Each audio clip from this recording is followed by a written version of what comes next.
기준금리 인하가 되면 될수록 부동산 시장에 온기가 퍼질 수 있기 때문에 미리 선제적으로 이러한 대응 방안이 나왔다. 부동산 시장의 온기가 열기로 바뀌면 가장 먼저 나올 수 있는 규제는 대출 규제입니다. 대출 규제를 예상을 하고 움직이시는 게 좋겠다.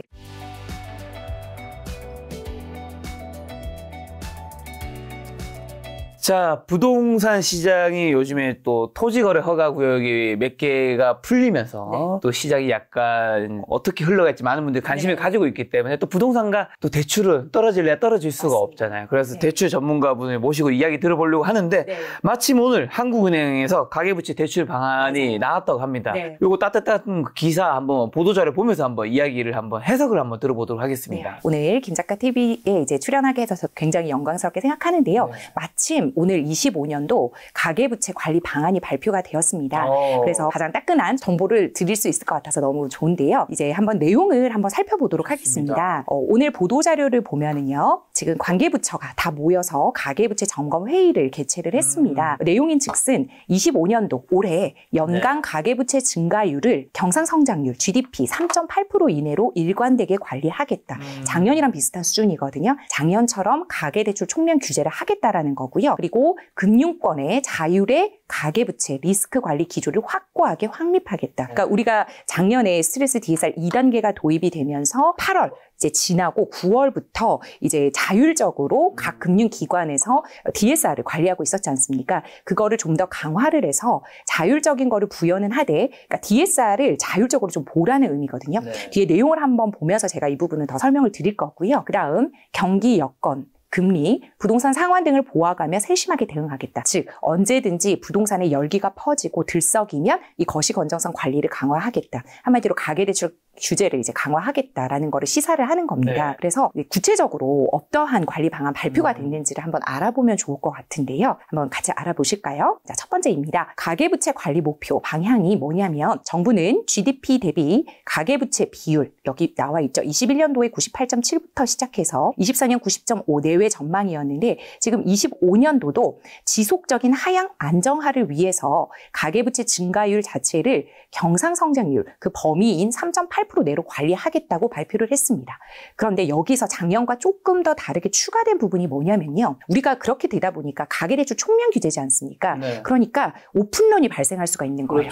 즉 어차피 총량이 다 차면 나는 연말로 갈수록 대출 받기도 어려워진다는데 빨리 가서 받는 게 임자구나 라고 하면서 특정 시기에 쏠림 현상이 일어날 수가 있는 거예요. 그래서 이제 그러한 것을 좀 방지하기 위해서 특정 시기 쏠림이나 중단 없는 여시 공급을 위해서 월별 분기별 관리 기준을 마련하겠다고 말씀하신 거예요. 그러니까 특히 서민, 취약계층, 지방 등에 대한 금융 접근성을 높이기 위해 가계부채 관리상 유연한 제도적 장치를 마련하였다라고 했어요. 그러니까 이게 아무리 가계대출 총량 규제라 하더라도 그냥 1, 2, 3월에 끝내는 게 아니라 각 월별로 또 분기별로 이만큼 가계대출 나가도록 하세요라고 각 은행별로 한 그 총량을 줄 것 같아요. 정확하게는 이제 우리가 각 은행별로 규정이 나와봐야 우리가 정확한 거를 알 수는 있고 지금 이거는 이제 관리 방안 발표지 않습니까? 그래서 이런 식으로 규정화가 되겠구나라는 걸 예상을 해볼 수 있을 것 같습니다. 또 한번 우리가 보면 뭐라고 돼 있냐면 금융권 대출의 경우 갚을 수 있는 만큼 빌려주고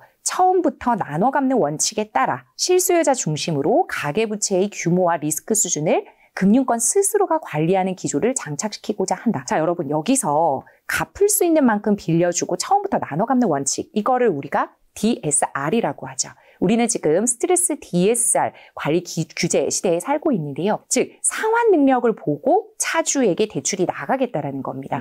예를 들어 우리가 10억짜리 아파트를 규제 지역에서 살 때는 무주택자 기준으로 반 50%가 나오지 않습니까? 근데 그 50%가 다 나오는 게 아니라 차주의 소득 상환 능력, 즉 DSR을 보고 이 원리금을 상환할 능력이 있는지를 보고 은행에서는 지금 나가고 있단 말이죠, 대출이. 그렇기 때문에 그게 바로 플러스면 갚을 수 있는 만큼 빌려주고 처음부터 나눠 갚는 원칙에 따라서 이 원리금 상환 능력이 있는지 없는지를 더욱더 중점적으로 보겠다. 근데 그거를 일괄적으로 규제를 내리는 게 아니라 일단은 금융권 스스로가 관리하는 기조를 정착시키고자 한다. 작년에 하반기에 나왔던 거랑 비슷한 기조예요. 근데 여기에 추가돼서 또한 특정 시기로의 쏠림이나 중단 없이 자금을 안정적으로 공급하기 위해 계절적 수요 등을 감안한 월별 분기별 기준을 마련하여 관리한다.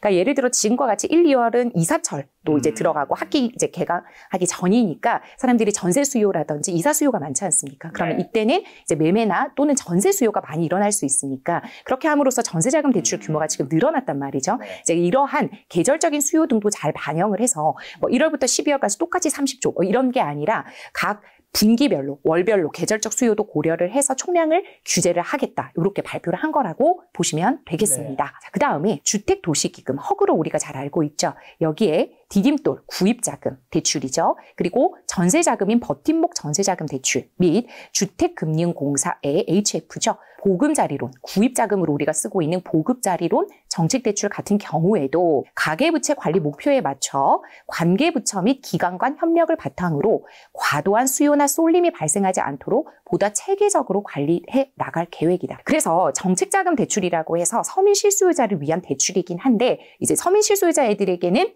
이 총량을 다 풀겠다. 이게 아니라는 거예요. 마찬가지로 총량 규제는 똑같이 하겠다. 심지어 얼마 전에 발표된 거는 디딤돌 대출의 금리를 높이겠다라고 오히려 발표를 했거든요. 그것은 금리를 낮춤으로써 많은 대출 수요를 발생시키겠다라는 게 아니라 디딤돌 대출도 총량 규제 안에 포함을 시켜서 과도하게 나가는 것을 방지하겠다라는 것으로 보시면 되겠습니다. 그 다음에 또 여기서 추가된 게 보금자리론에 관한 거거든요. 보금자리론 같은 경우에는 6억 원 이하의 우리가 주택을 구매할 때 소득 7천만 원 이하의 차주에 대해서 조건이 되면 나가는 정책자금 대출인데 보통은 구매자금, 우리가 집을 살 때 받는 그런 대출이 이 보금자리론 대출이란 말이에요. 근데 여기에 추가된 게 뭐냐면 다자녀 기준을 완화하고, 그러니까 다자녀라면 2자녀 이상을 말하는 건데요. 이 2자녀 이상부터는 소득 기준을 좀 완화해서 1억 원 이하로 이제 낮춰줄 계획입니다. 이제 이렇게 좀 다자녀 기준을 완화했지만, 그러나 이제 DSR 보지 않고 DTI 보는 걸로 해서 총량 내로는 들어오게 하겠다. 그리고 엔드 한 번 더 주목해 보면 좋을 게 생활안정 자금 대출을 재개한다. 이제 이건 뭐냐면 생활안정 자금 대출이라는 게 여러분 우리 집이 되고 이전 등기, 보존 등기가 난 다음에 3개월 뒤부터 받는 대출을 주택담보대출에서는 구매자금 대출이 아닌 생활안정자금 대출로 분류를 하고 있는데요. 이 생활안정자금 대출을 받고는 추가 매수 금지 약정이라는 걸 쓰기 때문에 집을 사면 안 되죠. 그렇죠? 그렇기 때문에 이 보금자리론을 받고도 이제는 집을 사면 안 된다는 추가 매수 금지 약정 원래는 있었는데 이 생활안정자금 대출 목적의 대출이 더 나가게 되었다. 즉 내가 집 살 때뿐만 아니라 살고 있다가도 보금자리론을 활용할 수 있겠다. 이렇게 정리를 하시면 되겠습니다. 야, 근데 여기는 이제 이게 보도자료를 이제 만들었는데 금융위원회에서 중요한 검은색이 뭔가 너무 많네.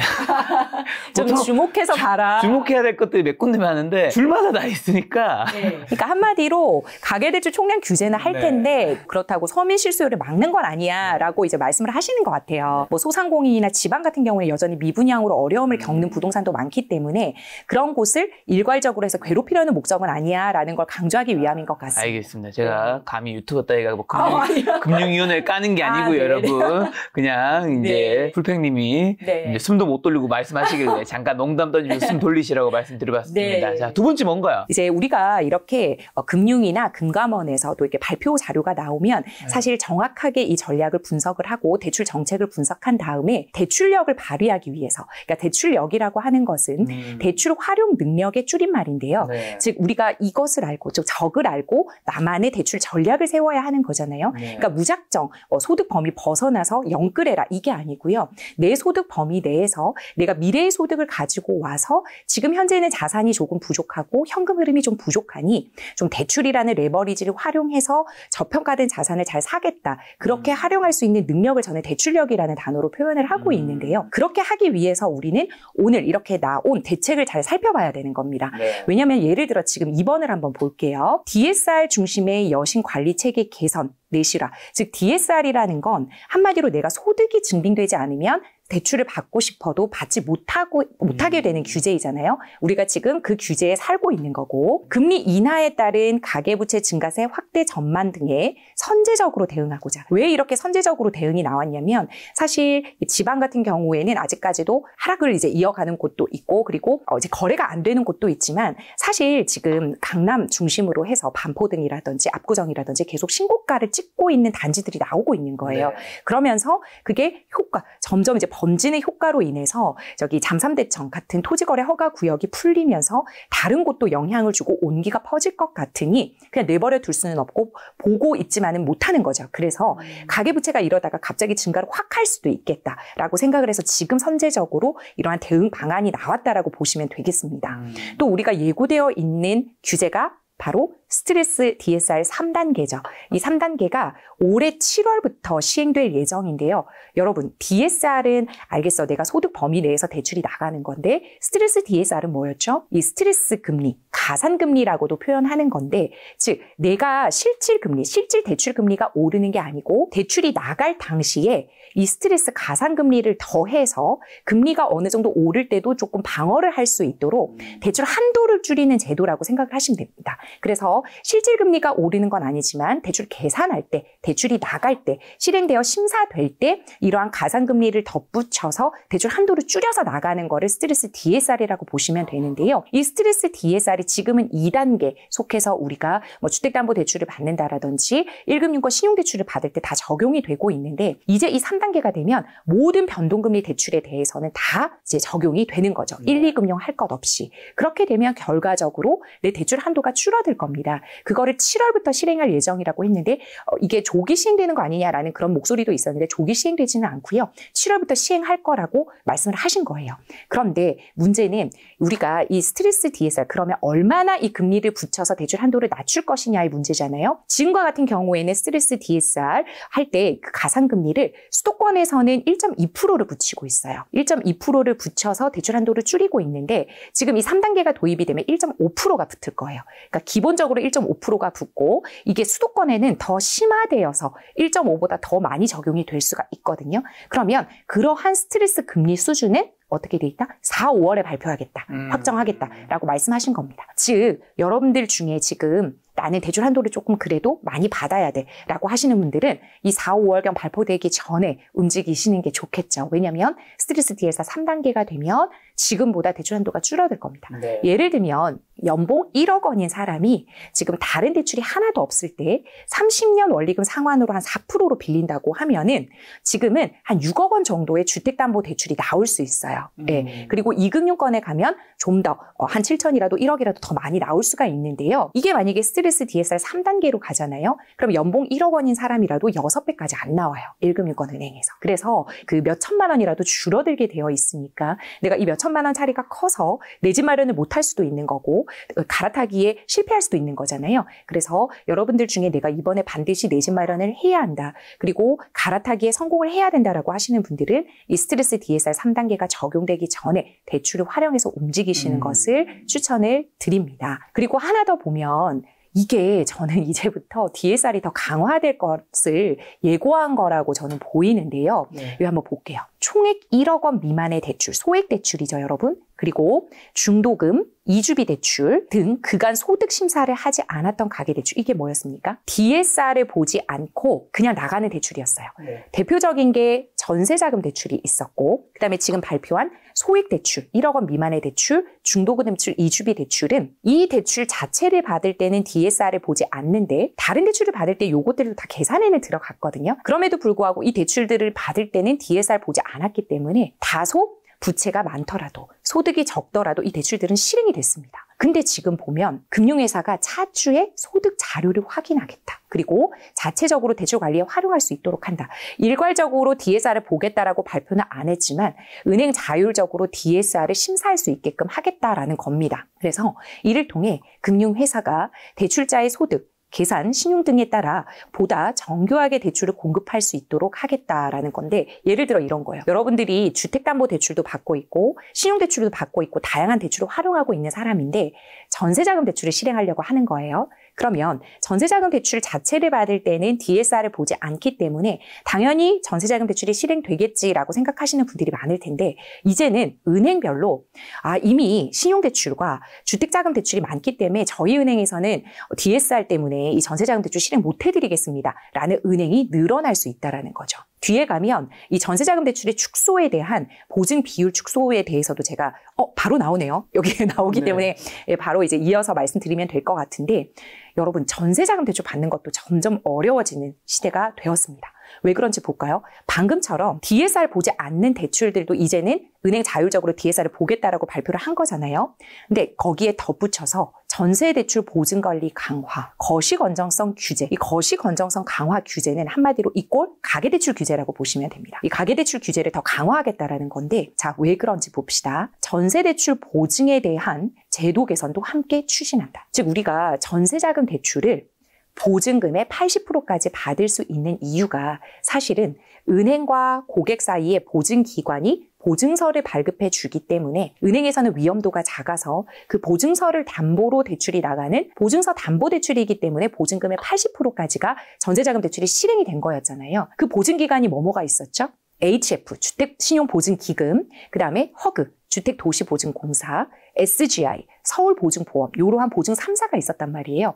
여기서 보증을 100% 다 해줬어요. 특히 근데 사실은 더 정확하게 하면 HF는 90%를 해주고 있었는데 이제 SGI와 허그도 이거를 90%로 낮춰서 보증하겠다. 이렇게 되면 결과적으로 어떻게 될까요? 전세대출 한도가 줄어들겠죠, 여러분. 왜냐하면 내가 100% 보증을 해줬을 때 전세 보증금의 80%까지가 전세대출이 가능했는데 최대 이렇게 100% 보증을 안 해주고 90%만 보증을 하겠다라고 하면 한 10% 정도의 전세대출이 안 나올 수도 있는 거예요. 왜냐하면 보증이 안 되니까. 그러면 보증이 되는 사람, 신용점수가 좋고 신용대출 등으로 보완이 될 수 있는 사람들은 다른 대출의 형태를 받아야 되거나 또는 같은 전세자금 대출이라 하더라도 뭐 금리를 높여야 되거나 또는 그 대출에는 DSR을 무조건 본다거나 여러 가지 제도적 장치가 들어갈 수밖에 없을 거예요. 왜냐하면 보증 자체가 90%로 낮아지니까. 근데 여기서 더 심각한 거는 수도권은 보증 비율 추가 인하를 검토하고 있다. 90%가 아니라 80% 정도의 말도 나오고 있거든요. 그러면 수도권에서 전세자금 대출 받기가 더 어려워질 거예요. 네, 그래서 일반적으로도 전국적으로도 전세자금 대출 받기가 지방에서도 좀 어려워지는데 지금보다는 10% 정도 감축할 것 같은데 수도권에서는 한 20% 이상이 좀 감축되지 않을까. 그러면 우리가 지금 최대 전세 보증금의 80%가 아니라 한 60% 정도로 예상해 보지 않을까 이렇게 됩니다. 이것 또한 각 은행별로 규정이 나와봐야 정확하겠지만 지금 이미 보증 비율 추가 인하를 검토하고 발표를 했기 때문에 1분기 내로 거의 규정화될 것 같거든요. 그래서 여기서 우리가 또 대출력을 발휘해 보면 전세자금 대출을 받아서 또 움직이실 분들은 이렇게 전세대출 보증 비율이 축소되기 전에 움직이시는 게 좋고 특히 SGI랑 허그가 좋았던 게 여러분 뭐였죠? 소득이 다소 부족하다 하더라도 특히 허그 같은 경우에는 소득을 거의 심사를 안 하고 신용점수만 좋으면 나갔단 말이에요. 근데 그게 줄어들 수 있으니까 이게 사회초년생이라든지 주부라든지 소득이 증빙이 덜 되는 사람들은 전세자금 대출 받기도 힘들어질 수 있다. 이렇게 예상하고 움직이시는 게 좋습니다. 자, 그리고 한편 금리 여건, 부동산 시장 상황 등에 따라 언제든 가계부채 증가세가 확대될 수 있는 만큼 은행권 자본규제상의 주택담보대출의 위험 가중치를 조정하는 등 거시건정성 규제를 필요시 시행할 수 있도록 사전에 준비한다. 여러분 이 세 줄이 어렵죠. 근데 저는 여기서 너무 많은 게 보여요. 그래요? 뭐가 보이죠? 우리 얼마 전에 한국은행 기준금리가 2%대로 드디어 3년 만에 인하가 되었죠. 맞아요. 그래서 지금 2.75%입니다. 그렇게 되면 금리가 낮아지면 여러분 어떤 시장의 반응이 일어나죠? 대출금리도 낮아지나요? 네, 대출금리, 본인의 대출금리도 이제 선제적으로 이제 낮춰지기도 하지만 채권 같은 경우에는 결국 변동금리도 낮춰질 겁니다. 네, 그리고 은행들이 지금 상반기에 영업을 끝내려고 하겠죠. 왜냐하면 어차피 하반기로 가면 스트레스 DSR 3단계가 도입이 되면 대출 많이 못 나갈 거니까. 그렇기 때문에 원래도 상반기에 영업을 많이 하려는 은행들이 지금 금리를 낮춰서라도 영업을 많이 할 겁니다. 그래서 여러분들 중에 가계대출이 필요하시다라고 하면 2, 3, 4, 5월 적어도 6월까지 받으시는 게 한도 면에서도 좋고 금리 면에서도 좋을 거예요. 은행이 이 대출 한도를 많이 내주지 않고 문을 걸어 잠글 때 가장 먼저 하는 게 금리를 올립니다. 금리를 올려서 대출 한도를 줄이고요. 그리고 MCI, MCG 같은 반공제 안 해도 되는 상품들 여러 가지로 이제 혜택을 줬던 상품들을 다 거두죠. 그게 우리가 작년에 하반기에 봤던 그 모습 그대로 펼쳐질 거라고 예상을 합니다. 앤드 이렇게 2.75로 내려왔다라는 건 변동금리 차주의 금리도 이제 곧 내려올 텐데 이렇게 되면 신규 차주도 유입이 될 수 있다라는 소리예요. 금리가 낮으니까 대출 한번 받아볼까? 이렇게 생각하는 사람들이 있을 수 있는데 그렇게 되면 그 대출 받아서 집을 사는데 이용할 수도 있고 그렇죠. 그렇게 되면 또 부동산 시장이 움직일 수 있기 때문에 언제든 가계부채 증가세를 확대가 될 수가 있으니까 거시건정성 규제를 필요시 시행하겠다라는 건 가계대출 규제 더 심화해서 강화된 규제가 나올 수 있게끔 하겠다. 즉 DSR을 좀 손볼 수도 있고요. 또는 LTV 비율을 낮춰버릴 수도 있고요. 네. 여러 가지 가계대출 규제 강화를 시사했다라고 보여집니다. 그래서 앞으로 은행들이 그렇게 할 거라고 보는 거는 은행원 출신이시죠? 또? 네, 맞습니다. 네, 이때까지 흘러온 거 항상 그랬어요. 제가 10년 넘게 바라보면 네. 항상 그랬어요. 저희 이제 은행 때도 어쩔 수 없어요. 6월까지 거의 대부분 이제 경영실적 목표가 각 지점별로 내려오거든요. 그러면 그거를 달성을 7, 8월에 저희 은행원들이 보통 휴가를 가요. 그 전에 다 마련해 놓고 가야 창구가 하나씩 비더라도 이게 돌아갈 수 있어요.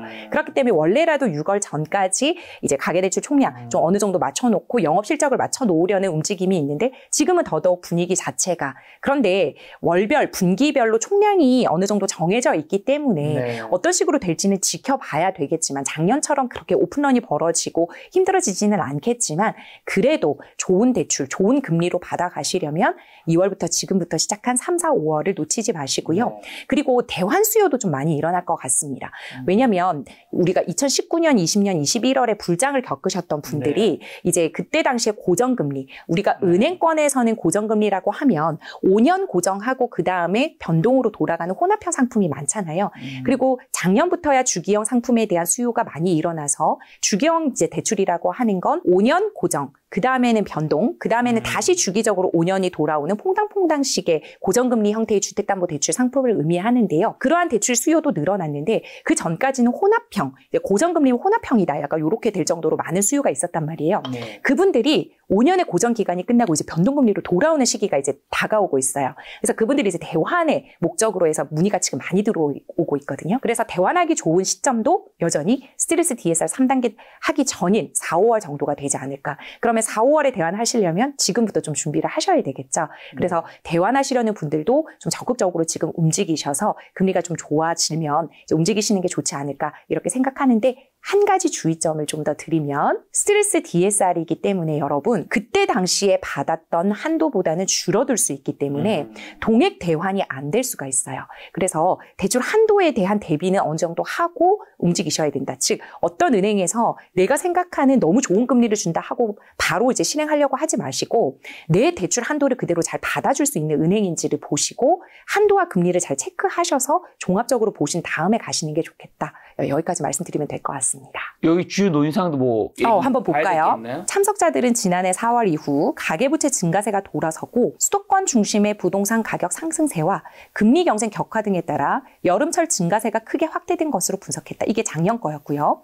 9월 이후 금융권 자율 관리 조치와 2단계 스트레스 DSR 시행 등으로 증가세가 둔화되었으나 그렇죠. 왜냐하면 원래 스트레스 DSR 2단계는 9월이 아니라 작년 9월이 아니라 7월에 발표하기로 했는데 갑자기 돌연 정부에서 2개월을 미뤄서 시행을 했단 말이죠. 그렇게 되다 보니까 사람들이 9월부터는 대출 많이 안 나온대. 우리 지금 움직이자. 이렇게 해서 7, 8월에 이 가계부채의 증가가 엄청났어요. 그렇게 해서 몰려들다 보니 그 다음에는 바로 이 2단계 스트레스 DSR 시행뿐만 아니라 각 은행별로 금융권 자율관리 조치까지 들어와서 갑자기 증가세가 둔화되면서 대출이 많이 안 나갔죠. 특히 유주택자분들도 많이 어려움을 겪으셨는데 이게 올해 2월 들어 금융권이 새로운 경영 목표 수립에 따라 아까 말씀드렸죠. 각 은행별로 지점별로 새로운 경영 목표 수립을 한다고 따라 영업을 재개하고 신학기 이사 수요 등이 겹치면서 상당한 증가세를 보이는 모습에는 유의할 필요가 있다. 즉 지금 전세자금 대출도 200조가 넘었어요. 그렇기 때문에 지금 전세대출에 대한 축소 방안이 들어오고 있는 거거든요. 그리고 아까 말씀드린 대로 토허제, 토지거래 허가제 등 부동산 규제가 완화된 서울 일부 지역을 비롯해서 수도권 부동산 시장은 국지적으로 상승폭 확대 조짐을 보이기 때문에 지금 이러한 대응 방안이 나온 거고 근데 양극화가 심화된다. 지방은 미분양이 쌓이는 등. 그래서 면밀한 분석과 차등화된 대응이 필요한 시점이라는 데 의견을 모았다. 즉 지금과 같이 스트레스 DSR도 수도권에는 1.2, 비수도권에 0.75가 부여되듯이 앞으로도 수도권과 비수도권에 대해서는 대출 규제도 달리 적용이 될 거다라는 걸 시사하는 것으로 보입니다. 그래서 이 스트레스 DSR에 대한 이 가산금리도 뭐 비수도권은 1.5 또는 수도권이 만약에 온기가 열기로 바뀌는 그 현상을 좀 보면서 한 1.5% 당연히 넘고요. 한 2%대도 한번 예상해 봐야 되지 않을까. 근데 처음에 발표된 거에는 3%까지도 가능하다라고 발표를 해놓은 게 있기 때문에 언제든지 더 강화된 스트레스 3단계가 발표가 될 수 있겠다라는 거를 좀 예상해 보시면 될 것 같습니다. 그러면 우리 여러분 이제는 한번 또 뭐가 있는지 한번 그래도 볼까요? 올해는 경기 둔화 우려, 성장 동력 약화, 미국 관세 정책 및 지정학적 리스크 지속 등 그 어느 때보다 대내외 불확실성이 커서 국내 금융시장이 영향을 받을 가능성도 배제할 수 없는 상황임을 우려하면서 금융회사들의 선제적인 리스크 관리를 요청하였다. 이거를 보면은 사실 지금 내수가 그렇게 좋지는 않잖아요. 그렇죠. 그래서 여러분들 중에 혹시 사업자 대출을 활용하셔야 되는 분들은 그렇게 겁먹을 필요는 없을 것 같다. 왜냐하면 지금 보면 대내외 불확실성이 크기 때문에 경기 둔화가 우려가 되고 내수에 대한 생각을 하고 계신다라는 거기 때문에 사업자 대출까지 규제가 들어와 버리면 힘들어지거든요. 소상공인들이. 그리고 소상공인에 대한 배려들도 이제 보이고 있기 때문에 여러분들 중에 사업자 대출을 받아서 빨리 움직이시는 분들은 그렇게 급하게 서두를 필요는 없어 보입니다. 그리고 수도권과 지방, 은행권과 비은행권의 양극화도 심화되고 있는 만큼 어떻게 했냐면 1, 2 금융 중에서 1금융이 확실히 이제 많은 수요가 있잖아요. 여기에는 가계대출 총량 규제를 좀 빡빡하게 하는 반면에 뭐 우리가 그 1금융권 중에서도 지방은행이라든지 또는 소상공인 이러한 대출들 같은 경우에는 조금 이제 완화시켜서 대책을 발표하겠다라는 거를 좀 시사한 게 있어요. 그래서 지방은행에 대한 수요가 조금 늘어날 수 있을 것 같고 2금융권에 대한 것도 이제 규정이 좀 나와봐야 알겠지만 조금 완화되는 규정이 나올 수도 있고요. 1금융권보다는. 그래서 우리가 1금융권과 2금융권을 아우르는 금융권의 종류에 따라서 대출 전략을 펴는 것도 필요하겠다. 이렇게 좀 엿보면 될 것 같습니다. 그리고 마지막으로 금리 부분 보면은요. 대출 금리가 기준금리와 시장금리의 움직임을 충실히 쫓아 금리 인하기에 국민들이 실질적인 이자 절감 혜택을 체감할 수 있도록 할 필요가 있다. 곧 금리 내려준다라는 소리예요. 네. 그래서 이제 서민들이 체감할 정도로 이렇게 금리가 좀 내려가면 아마 다시 3%대의 주담대가 형성될 것 같고 전세자금 대출도 그렇게 될 것 같은데 근데 그럼에도 불구하고 대출 받아서 집 사라는 의미는 아니야. 언제든지 거시 건정성 강화는 할 수 있어라는 걸 내비쳤다고 보시면 될 것 같습니다. 네. 자, 지금 풀팽님께서 오늘 나온 이 따끈따끈한 보도자료를 아주 재밌게 설명해 주셨는데 네. 자, 그럼 이 보도자료의 핵심만 한번 정리해 주신다면요. 네, 작년과 더불어 가계부채 총량 규제는 하겠다. 그게 경제성장률, 즉 3.8% 이내로 관리를 하겠다. 근데 여기에 덧붙여서 월별, 분기별로, 은행별로 이제 규제를 만들어서 오픈런 현상은 방지하고 나중에 정말 필요한 서민 실수요자들이 대출을 못 받는 거는 없애도록 하겠다라는 거고 그리고 부동산 시장이 언제든지 뜨거워지면 추가적으로 거시 건정성을 강화할 수 있으니 가계대출 규제가 강화될 수도 있다. 그리고 스트레스 DSR을 똑같이 7월에 시행은 하겠는데 그 스트레스 금리를 얼마나 도입을 할 건지는 4, 5월경에 발표를 하겠다. 그리고 금융권 자율적으로 지금 DSR을 잘 보고 있는데 특히 그동안에 DSR을 보지 않았던 대출 1억 원 미만의 소액 대출이라든지 중도금 이주비 전세자금 대출에 관한 것도 상환 능력을 보고 나가는 DSR을 자율적으로 보게 해달라라는 걸로 좀 요약을 해보시면 될 것 같습니다. 근데 뭔가 보도자료 보니까 뭔가 점차 대출 받는 게 어려워진다, 뭐 빡빡하게 한다라는 느낌이 드네요. 완전히 풀어질 것 같진 않아요. 왜냐하면 연초가 되면 몇몇 분들은 생각을 하시기에 이제 가계대출 규제 완전 풀리겠지. 연초니까 은행들이 영업을 해야 되니까. 근데 제가 항상 이제 드렸던 말씀이 이게 연초가 돼서 총량이 풀리는 것과 가계대출 규제 자체가 풀리는 건 다르게 봐야 된다고 늘 말씀을 드렸고 한국은행 기준금리는 중립금리를 따라가기 때문에 낮아질 수밖에 없는 상황이에요. 이게 2.75에서 다시 3%로 올라갈 그런 상황은 별로 보이지가 않거든요. 네, 그래서 이러한 기준금리 인하가 되면 될수록 부동산 시장에 온기가 퍼질 수 있기 때문에 미리 선제적으로 이러한 대응 방안이 나왔다. 그리고 부동산 시장의 온기가 열기로 바뀌면 가장 먼저 나올 수 있는 규제는 대출 규제입니다. 그래서 대출 규제를 예상을 하고 움직이시는 게 좋겠다. 이렇게 말씀드릴 수 있을 것 같습니다. 지금까지 2025년도 가계부채 관리 방안 발표를 해석해 주신 1타 강사 풀팽님의 신간 풀팽의 상급지로 한 대출력도 많은 사랑 부탁드리도록 하겠습니다.